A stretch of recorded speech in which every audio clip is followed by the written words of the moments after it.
Hello বন্ধুরা, আজকে আমি নিয়ে এসেছি অ্যাডোবি প্রিমিয়ার প্রো 5টি শর্ট টিপস। আগে যে কাজগুলো করতে হতো লং টাইম নিয়ে, সেটা এখন এক ক্লিকেই সম্ভব। আমি অনেক কাজ করতে করতে এগুলো বের করেছি, সেটাই আপনাদের কাছে আজকে শেয়ার করব। চলুন দেখি কিভাবে কাজ করব। আমরা মনিটরের প্রথম টিপসটি দেখব, সেটা হচ্ছিল ক্লোজ গ্যাপ। একটা সিকোয়েন্স বা একটা ভিডিও কাটার পর অনেক সময় যেরকম গ্যাপ থাকে, অনেকে কি করে এভাবে ধরে এই যে ডিলেট টিপ দিলে জোড়া লাগায়, আবার অনেকে খালি অংশে ডিলেট টিপ দিলে জোড়া লাগায়। কিন্তু যখন অনেক হয়ে যাবে তখন এগুলো করতে অনেক লং টাইম লাগবে। সেটা হচ্ছে কন্ট্রোল এ দিয়ে বা সিলেকশন টিল দিয়ে সবগুলো সিলেক্ট করে সিকোয়েন্সে গিয়ে এখানে ক্লোজ গ্যাপ আছে, এই ক্লোজ গ্যাপটা যদি দেই তাহলে সব যত ফাঁকা আছে ক্লোজ হয়ে যাবে, একদম ইজি ওয়ে। দ্বিতীয় টিপসটি হচ্ছে জাম্প কাট।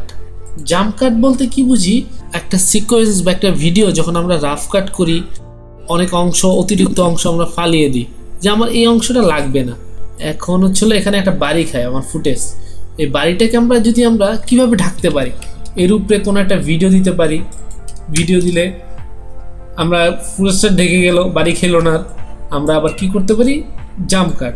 এটাকে জাস্ট খালি একটু জুম করে দিলাম, জুম মোটামুটি এরকম একটা জুম করে দিলাম, তখন কাটার অংশটা আর বাড়ি খাবি না, একদম স্মুথ হয়ে যাবে। এই যে এখানে যে একটা বাড়ি আছে সেটা আর বোঝা গেল না। 3 নাম্বার টিপস, এটি হচ্ছিল একটা গান বা একটা প্রোগ্রাম যখন একটা ক্যামেরা থেকে আরেকটা ক্যামেরায় সুইচ হয়। অনেক সময় আমরা এগুলো এডিট করে থাকি, পজিশন এদিক ওদিক, বা একটা গানকে আমরা রিলে তৈরি করব, তখন প্রত্যেকটা গানের যে অবজেক্টটা থাকে সেটা মিডিলে থাকে না, একদিন ডানে থাকে, বামে থাকে, একটু এদিক ওদিক থাকে। তখন এটাকে রিল করতে গেলে কি করতে হয়, এই ফুটেজটাকে আমি এই যে এই লোকটাকে আমি মাঝখানে আনবো। তখন আমার কি করতে হবে, এক ফ্রেম গিয়ে গিয়ে কোথায় ক্যামেরা চেঞ্জ হয়েছে এখানে গিয়ে কাট দিব। তারপর হলো আবার কোথায় গিয়ে চেঞ্জ হয়েছে, এই চেঞ্জ হয়েছে, আবার কাট দিব। এইটা হচ্ছে অনেক লং প্রসেস, আমি লং প্রসেস যাব না। Easy way Premiere Pro AI এর মাধ্যমে এটাকে আমি করে ফেলবো। সেটা কিভাবে হচ্ছিল, রাইট ক্লিক করে ভিডিওর উপরে রাইট ক্লিক করে জাস্ট খালি আমি সিকোয়েন্স এডিট ডিটেকশন, এখানে গিয়ে যদি আমি ক্লিক দেই, তারপর হলো এরকম একটা অপশন আসবে, অ্যাপ্লাই কাট, যেটাতে টিক দেওয়া আছে সেটাই থাকবে। অ্যানালাইজে টিপ দিব, ও অটোমেটিক কাট দিয়ে দিবে যে কোথায় কোথায় ক্যামেরা চেঞ্জ হয়েছে। এই যে অটোমেটিক যতগুলো কাট আছে তত জায়গায় আমার ক্যামেরা চেঞ্জ হয়েছে, মানে হচ্ছিল এক ক্যামেরা থেকে আরেক ক্যামেরায় গেছে। এই যে তারপর হচ্ছে এই যে এখানে এক ক্যামেরা থেকে আরেক ক্যামেরায় গেছে, এখানে আরেক ক্যামেরা থেকে আরেক ক্যামেরায় গেছে। 4 নাম্বার টিপস, ভিডিওটার পিছে আমি যদি কোনো টেক্সট বা কোনো অবজেক্ট দিতে চাই, তাহলে আমার কি করতে হবে, এটাকে আফটার ইফেক্টে গিয়ে রোটো ব্রাশ দিয়ে নিয়ে আসতে হবে বা আলফা করে।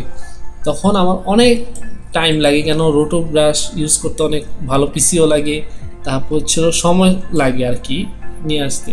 আমি এটাকে ইজি ওয়েতে কীভাবে নিয়ে আসবো, সেটা আমি ক্যাপকাটে চলে যাব। ক্যাপকাটে গিয়ে আমার যে ভিডিওটাকে নিয়ে আসছি সেটাকে আমি রিমুভ ব্যাকগ্রাউন্ডে গিয়ে অটো রিমুভ, এক ক্লিকে শেষ, এই ব্যাকগ্রাউন্ডটা চলে গেছে।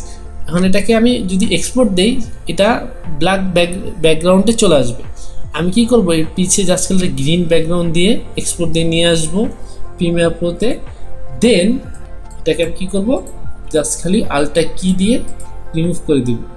এখন হচ্ছে যে ফুটাফাটা হয়ে গেছে, এগুলো নিয়ে কোনো টেনশন নেই, কেন এটা হচ্ছিল আমি মেন ভিডিওর ওপরে দিব। অডিওটা ফালিয়ে দিব, এটা হচ্ছে মেন ভিডিওর উপরে দিব, তাহলে এর পিছে আমি যে কোনো টেক্সট বা ভিডিও দেই ইজিলি প্লে হবে, কোনো ঝামেলা হবে না, ইজিলি হয়ে গেছে, কোনো সমস্যা হয় না। এই যে নামটা দিলাম, কোনো সমস্যা নেই। অনেকে বলতে পারেন ফেসের বা চুলের এখানে সবুজ সবুজ আছে, এটাকে জাস্ট খালি এই যে আলটা গিয়ে এখানে গিয়ে চোখ আছে, এটাকে জাস্ট একটু কমিয়ে বাড়িয়ে ঠিক করে ফেলবেন, কোনো ব্যাপার না, এটা একদম ইজি ওয়ে। 5 নাম্বার টিপস হলো অটো ফলোয়িং। এটা হচ্ছিল একটা গানকে যখন রিলে পরিণত করব, তখন হচ্ছিল যে কোথায় কোথায় ক্যামেরা চেঞ্জ হয়েছে, তারপর হচ্ছিল ডানে বামে যে ফুটেজগুলো আছে সেটাকে মিডিলে করা, রিলের জন্য অনেক সময় সাধ্য। এখন আমি একটা ক্লিকের মাধ্যমেই রিলের সাইজও হয়ে যাবে, আবার ক্যামেরায় যে ডানে বামে যে এই যে লোকটা ডানে হালকা একটু বামে আছে, এটা মিডিলে চলে আসবে অটোমেটিক। সেটা কিভাবে? সেটা হচ্ছিল আমি সিকোয়েন্সে যাব, সিকোয়েন্সে গিয়ে অটো রিফ্রেম সিকোয়েন্স এটাতে ক্লিক করব।